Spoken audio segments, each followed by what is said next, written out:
Bienvenue sur FreeCAD 1.0.1 sur Artix Linux. Peut-on créer des bigraphes avec FreeCAD, m'a-t-on demandé récemment. En modélisation 3D, on appelle communément bigraphes ces formes. Alors regardez, je regarde ça de face, vrai, je regarde ça du côté droit, faux. Donc ce sont des lettres en 3 dimensions imbriquées pour former 2 mots différents selon qu'on regarde le tout d'un côté ou de l'autre. Alors j'ai plusieurs exemples, ici, oui, non, ici, mieux, pire, et ici, exact et faux. Voilà, en fait, ce n'est pas difficile à réaliser sur FreeCAD. Et nous allons partir sur ce premier exemple vrai-faux pour voir comment procéder. La première chose qu'il nous faut, c'est une police de caractères. Moi, j'ai choisi Cantarell sur le site localfonts.eu, dont je vous mettrai le lien sous la vidéo. Cette police existe en 2 versions. C'est la version 0.101 qui nous intéresse ici. Voici à quoi elle ressemble. Vous avez ici le choix pour l'aperçu. Ensuite, tout à fait en bas de page, version 0.101. Et là, voilà la page de téléchargement. Vous cliquez sur télécharger, vous aurez un fichier .zip que vous pourrez extraire. Et donc, ça vous donnera un dossier qui s'appelle Cantarell 0.101. À l'intérieur, vous avez les OTF, les TTF. Moi, j'ai pris les OTF, mais je pense qu'on peut prendre les TTF pareil. Moi, j'ai pris Cantarell Extra Bold, je l'ai copié et je l'ai collé dans HomeJP. Alors, allons-y. J'ouvre un nouveau document, je suis dans l'atelier Draft, je configure tout de suite mon plan de travail, je choisis automatique, voilà, automatique. Je clique sur vue de face. Voilà, avant, je veux orienter mon premier texte dans ce plan-là, dans le plan XZ. Je clique donc sur forme à partir d'un texte. Je verrouille les majuscules de mon clavier, ce sera plus facile. J'écris vrai. Je définis la hauteur du texte 30 mm. 30, j'écris 30, ça suffit.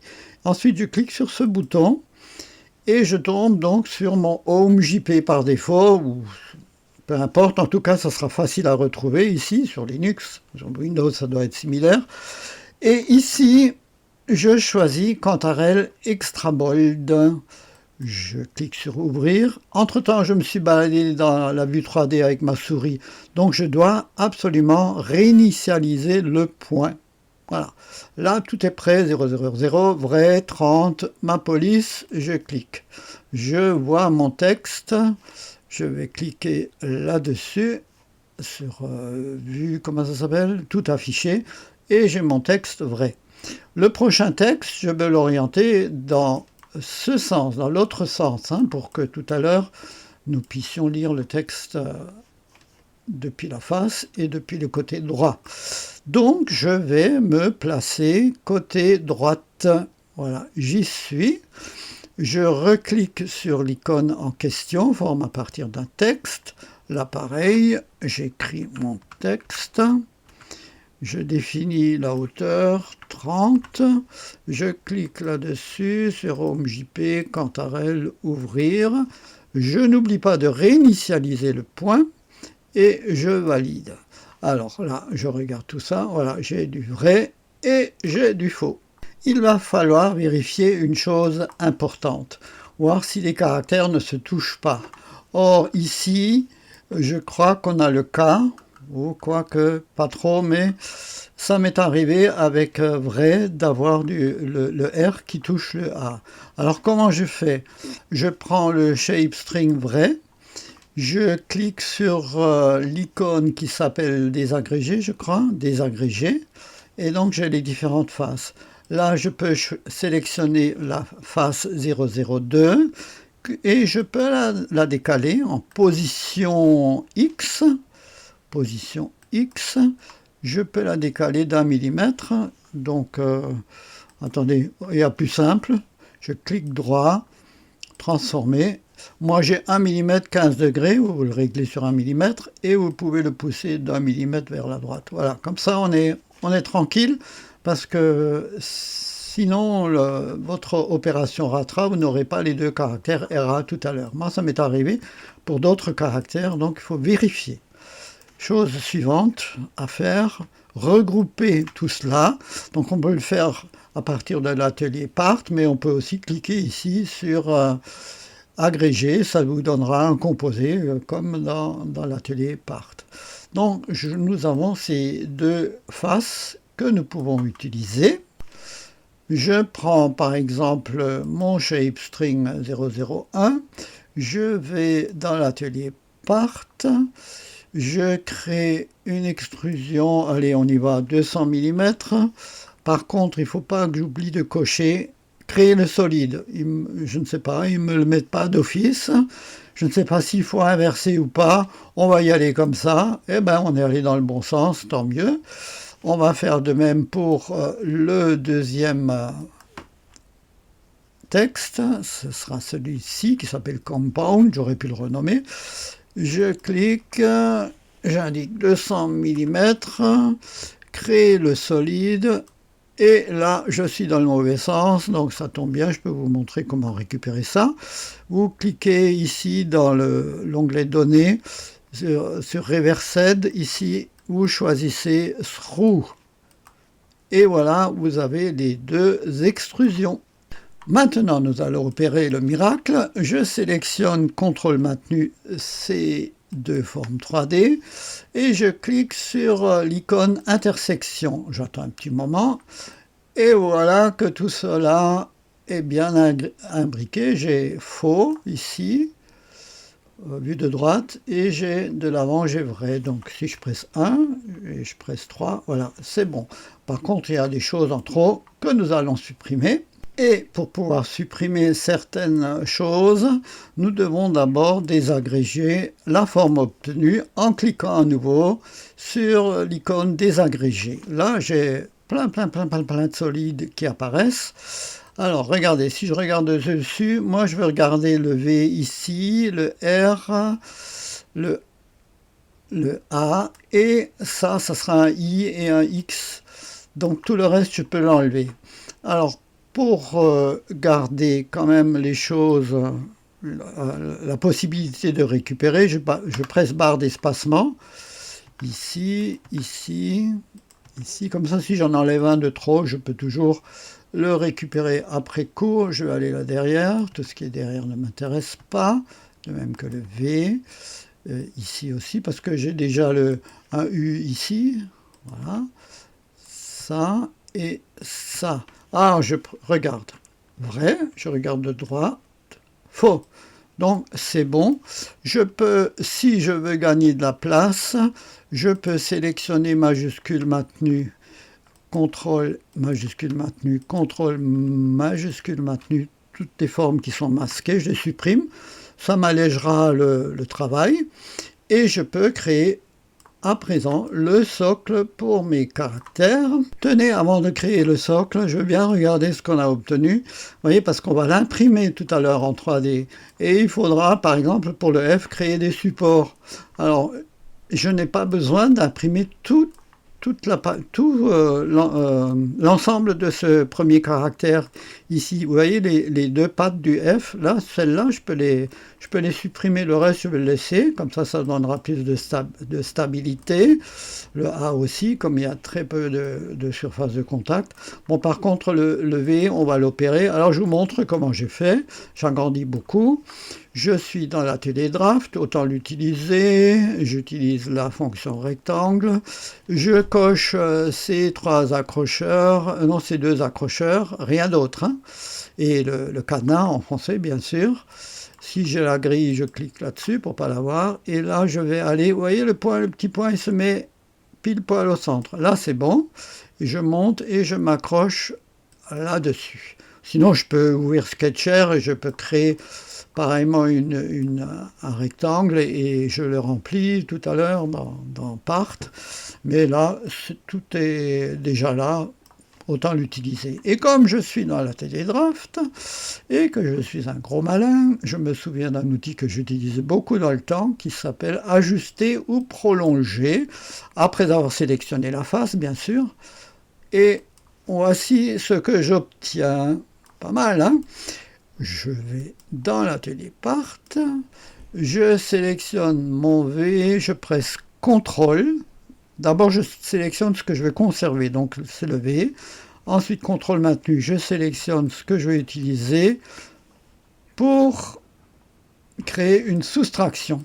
Et voilà, j'ai enlevé la partie qui ne m'intéresse pas, donc je n'aurai que des supports à créer ici. Pour le reste, là, on a un pont, ça devrait s'imprimer ici aussi, sinon, dans l'imprimante, on verra tout ça. Pour les X, il n'y a pas le choix, hein, ça va être comme ça. Le socle à présent, toujours dans Part, je clique sur l'icône créer une esquisse, mais d'abord je clique dans le fond de ma vue 3D pour que rien ne soit sélectionné. Donc je clique là-dessus, vue de dessus, le socle vue de dessus, voilà. Je vais créer comment ils appellent ça, un contour oblong, ouais, avant ils appelaient ça différemment, c'est beaucoup mieux comme ça, un contour oblong, c'est très bien. Je clique à peu près là. Je vais là, je regarde si visuellement c'est à peu près correct. Oui, je crois que c'est pas mal. J'ajuste le diamètre. Voilà. Allez, on va dire que c'est bon. Je ferme. Je vois ça en 3D, donc en pressant 0. Je sélectionne le sketch. Je clique sur créer une extrusion. Une extrusion inversée, je vais aller vers le bas, pas vers le haut, 5 mm, allez, ça me suffit. Je crée le solide, bien sûr, et voilà que j'ai le socle. Maintenant, nous allons donner un peu de couleur à tout ça. Donc, je sélectionne le socle, je vais dans l'onglet Vue, et là, je clique sur Shape Appearance, l'apparence de la forme. Je choisis, allez, pour le socle, on va choisir ça. Le texte et le point avec une épaisseur de 1 et la forme, enfin la couleur du trait, ça. Voilà, comme ça, c'est pas mal. On va faire de même pour les autres. Oui, là, chez moi, je crois que c'est la taille du... Ça, je presse CTRL, hein, je sélectionne tout ça. Alors, l'apparence de la forme, on va dire que, oui, pas la couleur, on la laisse. Je voulais juste changer la taille du point. C'est tout. Voilà. Donc on a ça. Et si vous voulez faire mousser le tout, vous pouvez mettre un peu de couleur sur les faces pour que ce soit mieux présentable. Alors, il faut que je regroupe tout ça, mes 4 lettres, là, mes doubles lettres, hein, c'est le cut. Il faut que je les regroupe dans un composé, outil pour les composer, c'est-à-dire créer un composé. Voilà, le composé, il est là. Et pour colorier les faces, eh bien, je clique droit dessus, définir l'apparence des faces. Là, je vais sélectionner les faces qui m'intéressent. Je crois qu'il y en a une là, une là. Ici, pour le X, ce sera ça et ça. Est-ce que tout y est? Parfois, on ne le voit pas bien. Si, elles sont toutes sélectionnées. Je descends. Je clique sur apparence personnalisée, couleur diffuse, et je choisis, par exemple, un bleu très flashy. Voilà. Je valide. Pour les autres faces, on peut continuer.